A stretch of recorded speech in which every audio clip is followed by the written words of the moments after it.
Obrigado, Senhor, por esse momento especial de louvor, quando nós podemos entoar a Ti, Papai, toda a honra, toda a glória, todo louvor. E agora, Pai, nós te pedimos que o Senhor continue conosco no momento da ministração da palavra.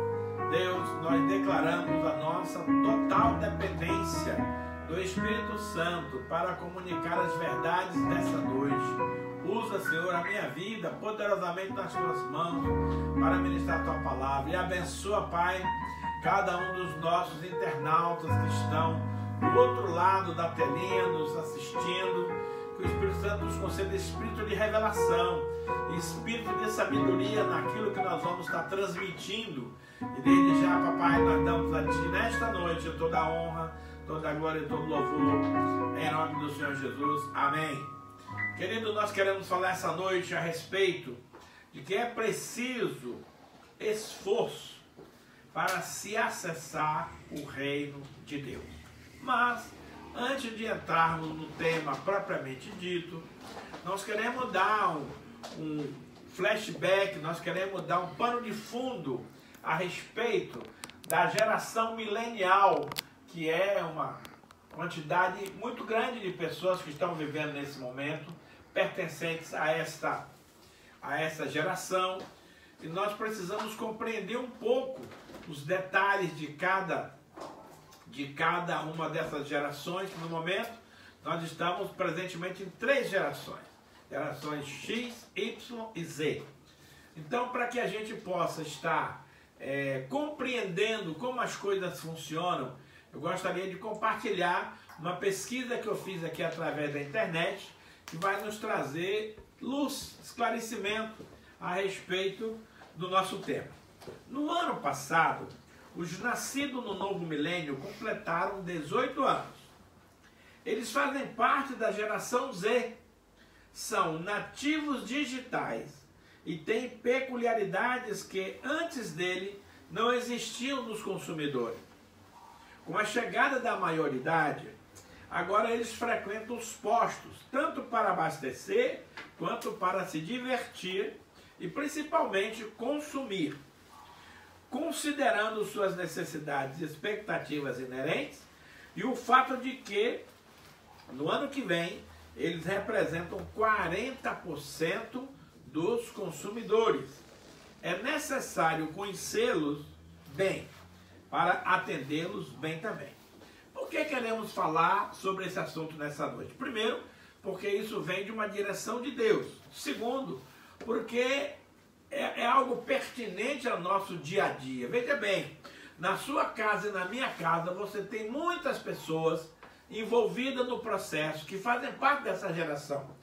E pelo fato de nós não entendermos certas coisas, nós entramos em choque com essa geração, nós entramos em desarmonia e muitas vezes a gente termina se indispondo com essas pessoas por não conhecerem as suas características. Por isso, essa noite, nós queremos abrir um pouco o leque a respeito desse assunto, para que você tenha uma compreensão melhor. Quem é a geração Z? A geração Z é composta pelos nascidos do ano 2000 a 2010. São jovens que não conheceram o século XX, amado. Olha só. E já vieram ao mundo quando os celulares e internet já faziam parte do cotidiano global. Como consumidores, eles são muito diferentes dos seus pais e das gerações que o antecederam. Uma das maiores diferenças está no que eles consideram um bom atendimento e qual o valor do consumo para eles. Veja que são características bem peculiares. Eles são antissociais, apesar de sociáveis. Isso faz com que eles sejam populares, mas que, para falar com um vendedor, por exemplo, não se sintam à vontade, o que faz com que valorize as compras descomplicadas. Enfrentar uma fila enorme, ter de pagar uma comanda no caixa, não. Eles querem fazer o máximo possível online e com o mínimo de interação humana possível. Populares, Não à toa, os apps mais populares atualmente são de facilitadores de serviço em que você não precisa falar com ninguém, apenas deslizar a tela do celular algumas vezes. Eles são comunicadores natos. É irônico, mas é isso mesmo. Eles não gostam de falar com pessoas, mas postam e comunicam quase tudo que fazem nas redes sociais. Eles são a primeira geração a ter a sua vida retratada nas redes e sofrer as consequências disso. Os mileniais já representam a maioria da população brasileira e 50% da força de trabalho, de acordo com uma pesquisa realizada pelo Itaú BBA. E até 2030, o número de assalariados que são parte dessa geração deve chegar a 70%. Daí, amados, a nossa necessidade de nos aprofundarmos um pouco mais em conhecer as características, as peculiaridades, os gostos, enfim, o perfil, vamos assim dizer, dessa geração milenial. Muito se diz por aí sobre como os mileniais gostam de tecnologia, usam as redes sociais em peso e preferem trabalhos mais flexíveis e não hesitam em mudar de emprego caso esteja insatisfeito. Mas será que é assim mesmo? Qual é exatamente a relação dessa geração com o mercado de trabalho? E que diferença da geração Z, nascida pouco depois? Antes dessas duas gerações, temos os Baby Boomers, que inclui os nascidos entre os anos de 1946 e 1964. E hoje representam 33 milhões de brasileiros, de acordo com as mesmas pesquisas. Em seguida, vem a geração X, com 55 milhões de representantes. Bem diferente dos mileniais e da geração Z, seus antecessores são mais tradicionais em relação ao trabalho, preferindo carreiras estáveis. Então aqui você percebe um perfil superficial entre essas três gerações, que cada uma delas tem tendência, tem gosto, tem preferência distinta. E a falta de compreensão dessas divergências causa muita dificuldade em relacionarmos com essas pessoas. Antes, a internet teve papel fundamental para chegarmos onde estamos hoje como sociedade. Basta olhar os avanços permitidos pela maior conectividade com pessoas, serviços e produtos. As interações virtuais mudaram não só as relações midiáticas e sociais, mas também as relações de trabalho.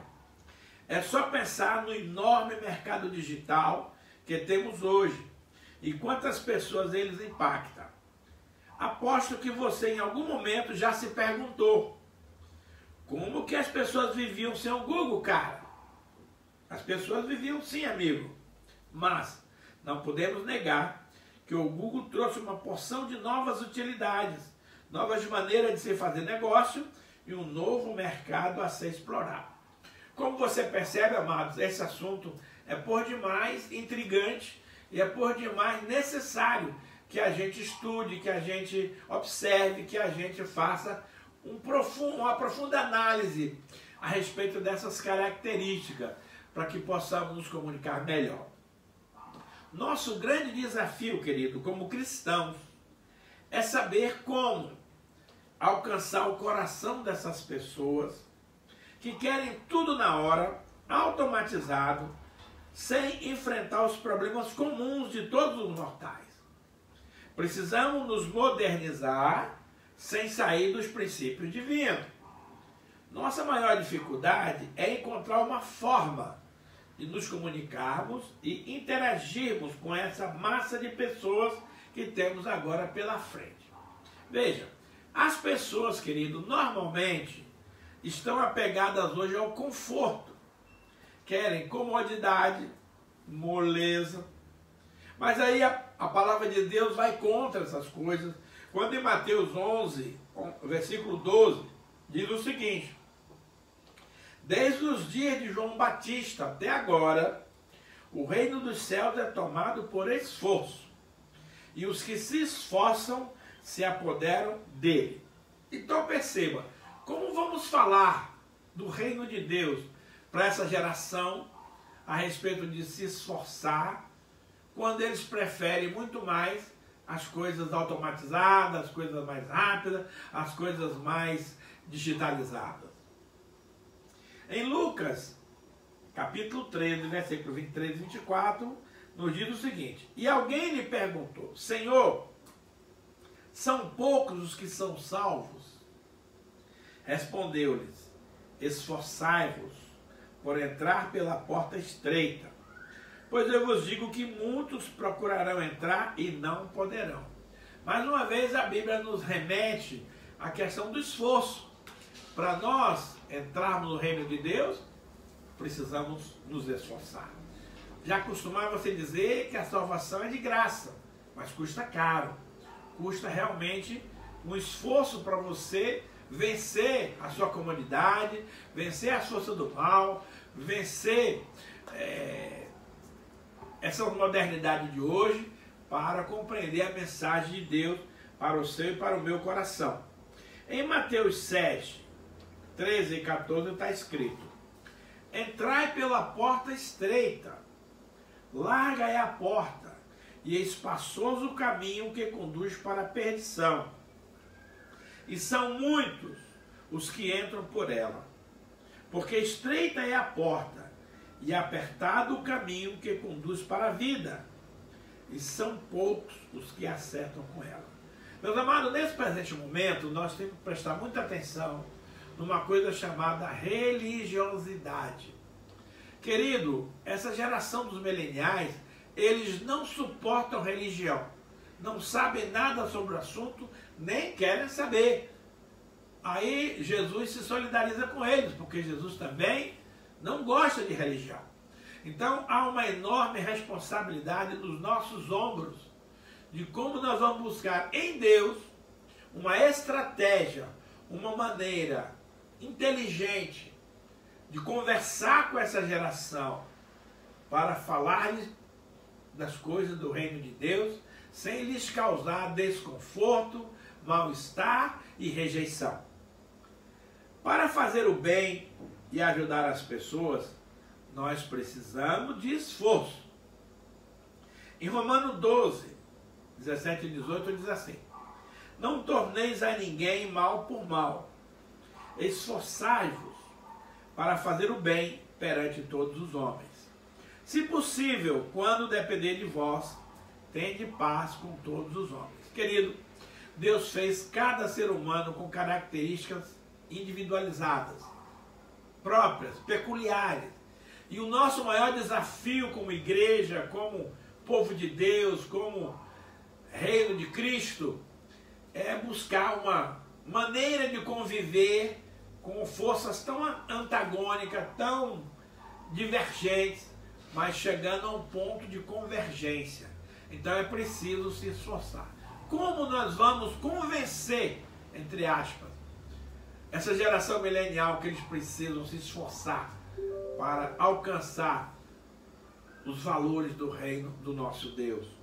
Veja, em Josué 23, verso 6 diz assim: esforçai-vos, pois, muito para guardardes e cumprirdes tudo quanto está escrito no livro da lei de Moisés, para que dela não vos aparteis, nem para a direita, nem para a esquerda.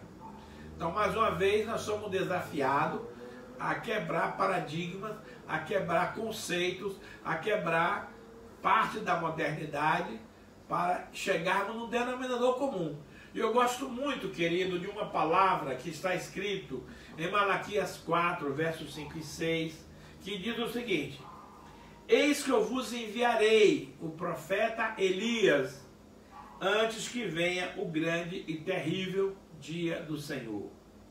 Ele converterá o coração dos pais aos filhos e o coração dos filhos aos pais, para que eu não venha e fira a terra com maldição. Meus amados, essa palavra é muito séria. ela é muito atual. Essa é a palavra para o tempo de hoje, que eu e você estamos vivendo. Veja, o Senhor Jesus está prometendo aqui que ele vai mandar o profeta Elias, no espírito do profeta Elias, para converter o coração dos pais aos filhos, dos filhos aos pais. Veja, para haver essa conversão de que a Bíblia fala, eu e você que somos mais antigos, mais velhos, os patriarcas, precisamos descer do nosso pedestal. Nós precisamos chegar ao lado dessa geração nova para ouvir os seus anseios, as suas reivindicações, os seus desafios. E ao invés de você bater de frente com essas ideias, você precisa, pai, em primeiro lugar, converter ao coração dos seus filhos da geração milenial. Não é uma tarefa fácil, mas em Deus é possível. Porque se você e eu nos convertermos ao coração dos nossos filhos, certamente o coração dos nossos filhos se converterão a nós. E veja, amados, essa é uma promessa para esses dias, porque fala que esse assunto aqui vai acontecer antes que venha o grande dia do Senhor, que é o dia da volta de Jesus. E como você e eu sabemos, está muito próximo o dia dessa volta. Então está na hora de nós, geração mais antiga, abrir o nosso coração e buscar uma compreensão maior, um entendimento maior dessa nova geração, para ganhá-los pelo amor, pelo entendimento. Porque se a gente não fizer isso, amados, o Senhor vai ferir a terra com maldição. Eu quero te dizer uma coisa, já está ferindo.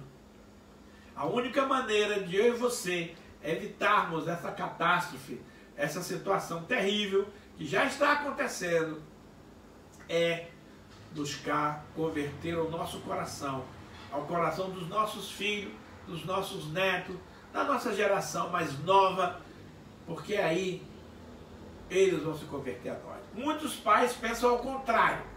No ato ditatorial, eles afirmam, não, os meus filhos é que têm que se converter a mim. Ei, você está invertendo a Bíblia, amado. Não é isso que a Bíblia diz. Primeiro eu me converto aos meus filhos. Depois os meus filhos vão se converter a mim. Então, se você quer impor uma autoridade fora do contexto, não vai acontecer e você poderá frustrar o plano de Deus. Então, é tempo da geração mais antiga descer o pedestal e alcançar o coração dos mais novos para entender os seus anseios, as suas guerras, as suas dificuldades.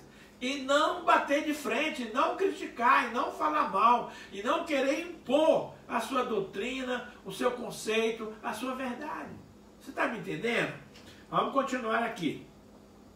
Precisamos nos esforçar para cumprir os propósitos de Deus, porque lutamos contra alguém que quer nos afastar dos caminhos de Deus.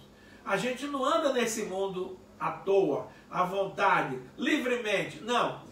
Existe uma força contrária, querido, que de todo jeito quer te barrar, quer te impedir, quer fazer confusão, para que você não alcance o plano do Senhor.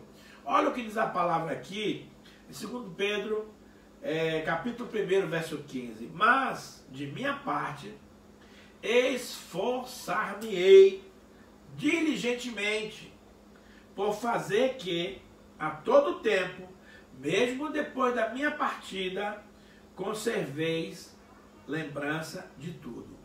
Pedro nos fala aqui que o propósito da nossa comunicação, da nossa convivência, da nossa participação no meio do reino de Deus, é nos esforçar para nos comunicar adequadamente com essa galera, e não o choque, e não a contenda, e não a discussão desnecessária.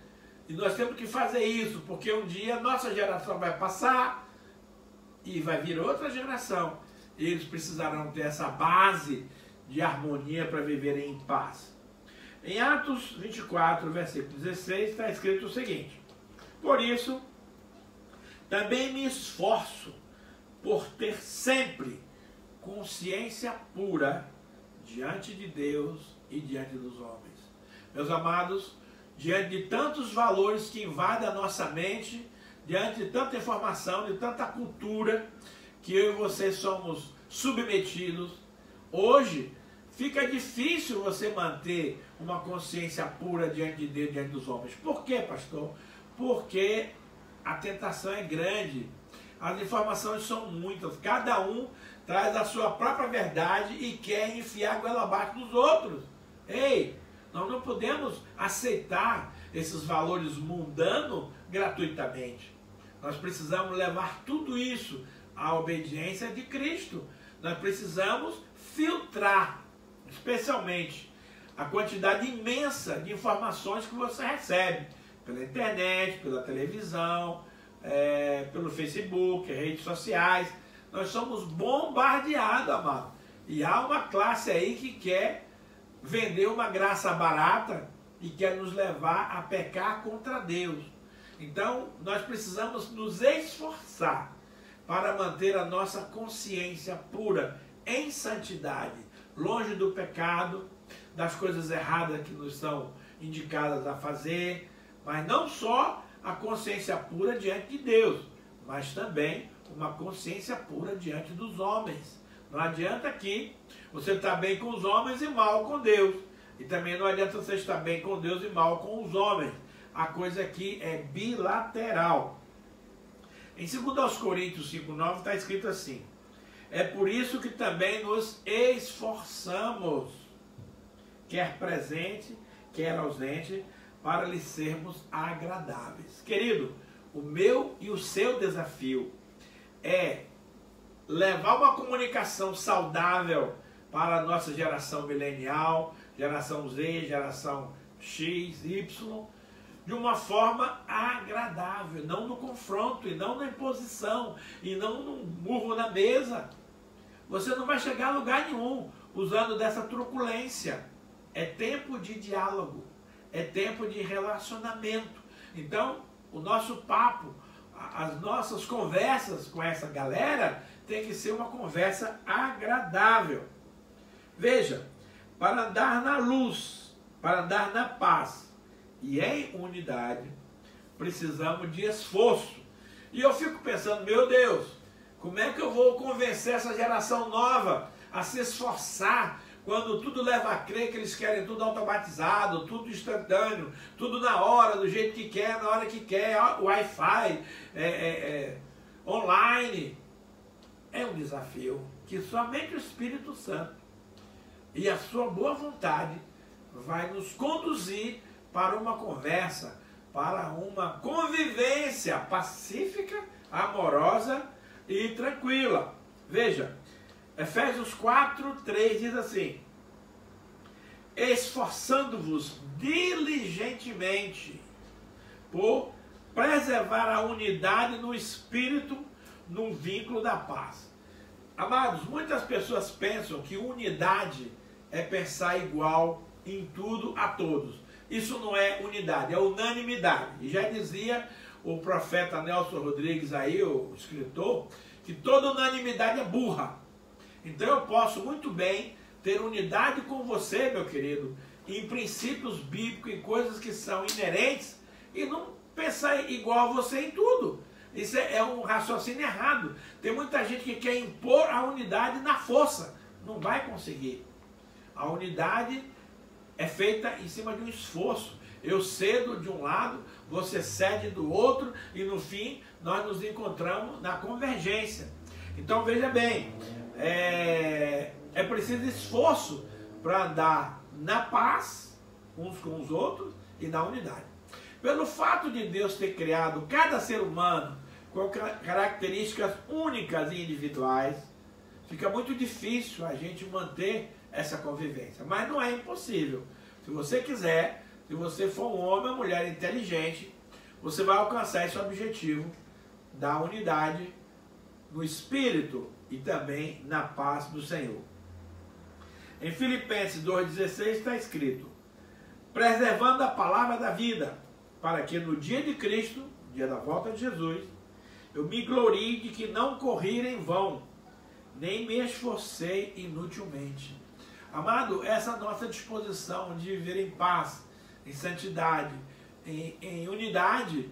Não é uma coisa de uma semana, 2 semanas, é em todo o tempo. E fala aqui que até a volta de Jesus, eu e você temos que nos esforçar para manter esse padrão. Em Lucas 16:16 está escrito: a lei e os profetas vigoraram até João. Desde esse tempo, vem sendo anunciado o evangelho do reino de Deus. E todo homem se esforce para entrar nele. Amado, por que eu preciso me esforçar para entrar no reino?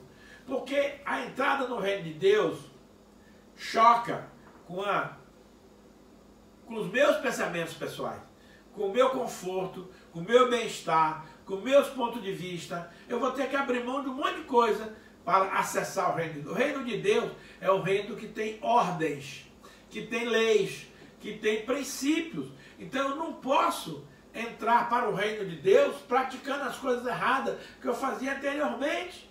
Daí o esforço é com relação à minha própria pessoa, de eu abrir mão dessas ideias erradas e entrar no processo divino. Outra, para discipular alguém, ensinar as coisas de Deus, é preciso de muito esforço. Olha o que Paulo nos ensina aqui no livro de Colossenses 1:26-29. O mistério que estiver oculto dos séculos e das gerações, agora todavia se manifestou aos seus santos, aos quais Deus quis dar a conhecer qual seja a riqueza da glória desse mistério entre os gentios, isto é, Cristo em vós, a esperança da glória, o qual nós anunciamos, advertindo a todo homem e ensinando a todo homem e em toda sabedoria, a fim de que apresentemos todo homem perfeito em Cristo. Queridos, isso aqui é um mistério. Há bem pouco tempo atrás, as pessoas não tinham a revelação desse mistério. E o que é esse mistério, pastor? O mistério é Cristo habitando dentro de vós. Essa é a esperança da glória. Então, para as pessoas comuns aceitar esse conceito, entender essa revelação, é algo muito difícil. Onde já se viu Jesus morar dentro de uma pessoa? Mas esse é o mistério.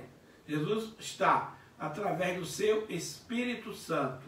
E isso nós temos que comunicar, anunciar para as pessoas com as quais nós estamos lidando. E mais, advertindo a todo homem desses princípios, dessas condições, e ensinando a todo homem em toda sabedoria. Não adianta você ensinar mediante a didática da escola. Você precisa de sabedoria para alcançar esse ensinamento. A fim de que, olha a nossa responsabilidade, querido, como homens e mulheres de Deus, apresentemos todo homem perfeito em Cristo. Já imaginou o trabalho que temos pela frente de convencer toda essa geração milenial, toda a geração Z, toda a geração X e Y, de que nós temos que apresentá-los totalmente perfeitos em Cristo? Não é uma tarefa fácil.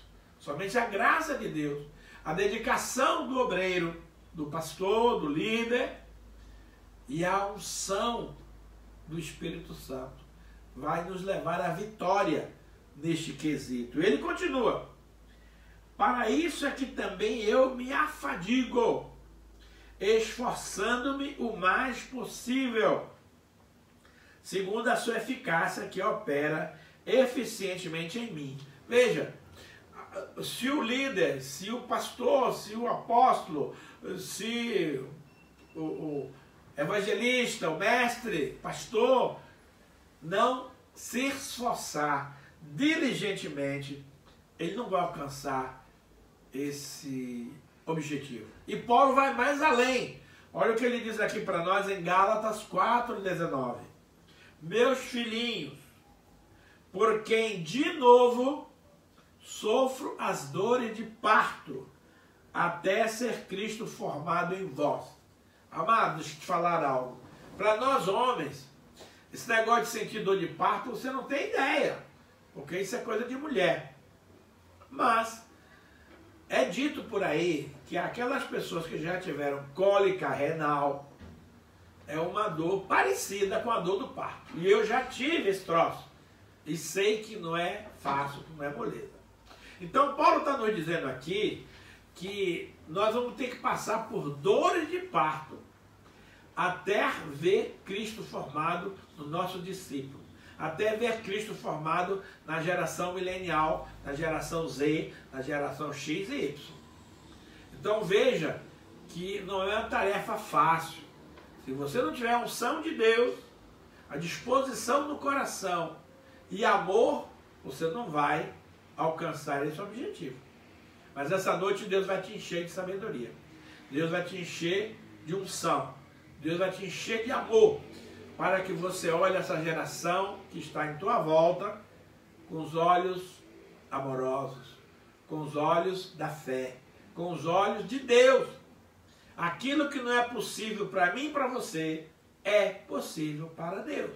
E Deus não abre mão de ter a geração milenial, Z, X e Y com Ele. E quem é que vai ser responsável por isso? Você e eu. Portanto, vamos em frente. Para fazermos a vontade de Deus, querido, nós precisamos de esforço. Colossenses 4,12 diz assim: saúda-vos Epáfras, que é dentre vós servo de Cristo, o qual se esforça sobremaneira continuamente por vós nas orações, para que vos conserveis perfeito e plenamente convicto em toda a vontade de Deus. Querido, você se esforçar na oração é um desafio que eu passo todos os dias. A Bíblia diz que eu preciso orar todos os dias a Deus, pela minha família, pelas minhas ovelhas e pelas autoridades. Isso é mandamento bíblico. Em 1 Samuel 23, 12, 23, melhor dizendo, o profeta diz: longe de mim que eu peque contra o Senhor, deixando de orar por vós. Pelo contrário, eu lhes mostrarei o caminho direito e perfeito para você. Então, se o pastor não ora pelas suas ovelhas, preste bem atenção, ele está pecando contra Deus. E eu, pessoalmente, não quero ter sobre as minhas costas esse pecado. O segundo tem 1 Timóteo 1 e 2. Acima de tudo, eu faço votos que você ore pelas autoridades, pelos reis, pelos que se acham vestidos de autoridade, para que vocês tenham vida mansa, tranquila e sossegada. Ao invés de você ficar falando mal do governo, meu amado, pare com isso. Comece a orar por eles, para Deus dar sabedoria. Está todo mundo do meio evangélico aí bravo com o Greca e com o Ratinho, porque suspendeu os cultos presenciais. Espera aí, se eles estão certos ou errados, eu não sei. Eles vão se entender com Deus. Mas é meu dever orar por essas autoridades, porque é mandamento. Então muita gente não gosta de oração. E orar não é uma tarefa fácil. Mas você, querido, que faz parte da família Pão da Vida, tenha a tranquilidade do seu coração que o seu pastor ora todos os dias por você nominalmente, para que Deus te guarde, te proteja e te conduza. Então não é todo pastor que tem esse compromisso, essa responsabilidade e essa seriedade com o seu rebanho. Então aqui diz que esse rapaz aqui, o Epáfras, ele se esforçava diligentemente, continuamente, por aquelas pessoas na questão da oração. E graças a Deus eu tenho tido este compromisso, essa responsabilidade. Em Filipenses 4, 3, diz assim: a ti, fiel companheiro de jugo, também peço que auxilies, pois juntas se esforçaram comigo no Evangelho, também como Clemente e os demais cooperadores meus, cujo nome se encontra escrito no livro da vida. Então, para pregar o Evangelho, precisamos de esforço. Mas, Romanos 15, 20 diz assim: esforçando-me deste modo, por pregar o Evangelho, não onde Cristo já fora anunciado, para não edificar sobre o fundamento alheio. Tem muita gente, irmão, que quer pregar o Evangelho da igreja. Espera aí, os que estão na igreja já são de Cristo. Eu e você precisamos pregar o evangelho aonde as pessoas não conhecem Jesus. É para lá que eu e você temos que ir para ganhar as pessoas para o Senhor. 1 Timóteo 4,10, ora, é para esse fim que nós lutamos e nos esforçamos sobremodo. Porquanto temos posto a nossa esperança no Deus vivo, Salvador de todos os homens, especialmente dos fiéis. Então, é para esse fim de pregar o evangelho, querido, que nós labutamos, nos esforçando sobremodo. Então, o grande desafio aqui, amado, é levar a geração milenial para esses esforços que nós estamos vendo aqui em cada um desses tópicos. E para finalizar, como cristãos, nós precisamos nos lembrar dos pobres. E para isso exige esforço. O apóstolo Paulo, quando se apresentou para os 12 apóstolos lá em Jerusalém, ele deu um relatório das suas atividades, o que ele fez em cada lugar, um trabalho brilhante, maravilhoso desse apóstolo maravilhoso de Jesus. Aí, depois que ele deu o seu relatório, aí os 12 fizeram uma recomendação para ele, recomendando-nos somente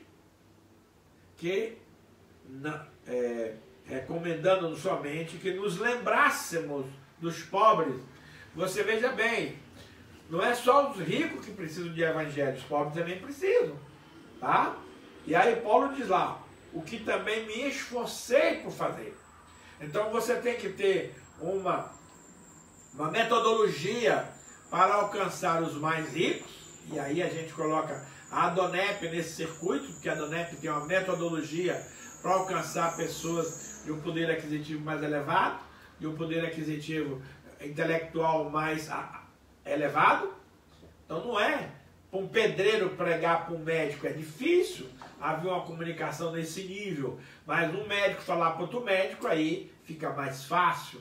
Mas também nós precisamos não esquecer dos pobres, e não só os pobres de dinheiro, especialmente aqui, amado, os pobres de espírito. Em Marcos 14, 6 e 7, Jesus falou, mas Jesus lhe disse, deixai-a, por que a molestais? Ela praticou a boa ação comigo, porque os pobres sempre tendes convosco, e quando quiserdes, podeis fazer-lhe o bem, mas a mim nem sempre tendes. Esse episódio aqui é aquele fato que aquela mulher pecadora, Maria, quebrou um frasco de alabastro e derramou nos pés de Jesus, secando, lavando os pés dele com lágrimas, secando com seus cabelos. E quando o Judas viu a mulher fazendo esse ato de derramar aquele nardo puro em Jesus, ele questionou, você podia vender esse perfume 300 denários e dar para os pobres. O objetivo ali, amado, não era dar para os pobres, era questionar a atitude da Maria, e ele estava de olho no dinheiro, porque ele era o tesoureiro, mas ele passava a mão na grana do mestre, então ele estava interessado em aumentar o seu caixa para suas necessidades maléficas. E aí Jesus dá uma lição e diz assim, olha, não toqueis nessa mulher, não a molestais, porque ela praticou a boa ação comigo, porque os pobres sempre tendes convosco, quando quiserdes poder fazer-lhe o bem, mas a mim nem sempre me tendes. Ele disse, aonde este evangelho for pregado, a atitude dessa mulher será anunciada para as pessoas, para saber que ela praticou a boa ação. É errado não abençoar os pobres? Não. Mas os pobres estão aí todo o tempo para você abençoar, dar cesta básica, fazer o que você quiser. Mas Jesus nem sempre a gente tem. Então, que essa palavra, meu querido e minha querida, possa lhe edificar muito nesta noite. E que o Espírito Santo abra o seu entendimento, abra o seu coração.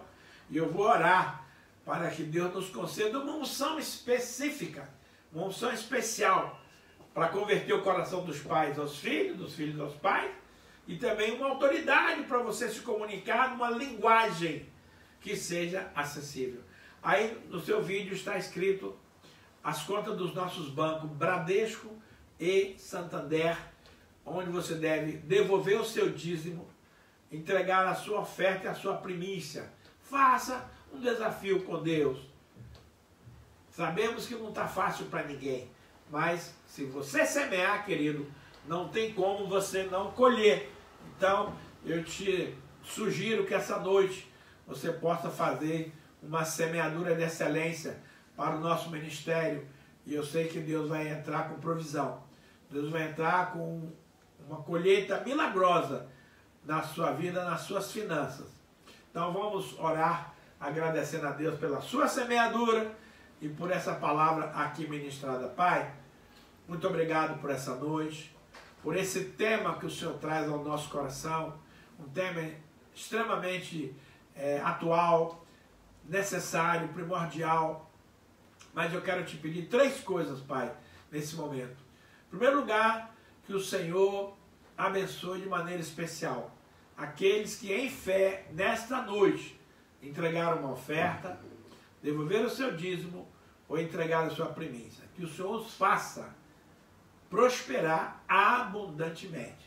Em segundo lugar, quero pedir que o Senhor nos conceda uma unção de uma comunicação acessível, inteligível e fácil para a gente alcançar o coração dos nossos mileniais e das gerações mais novas.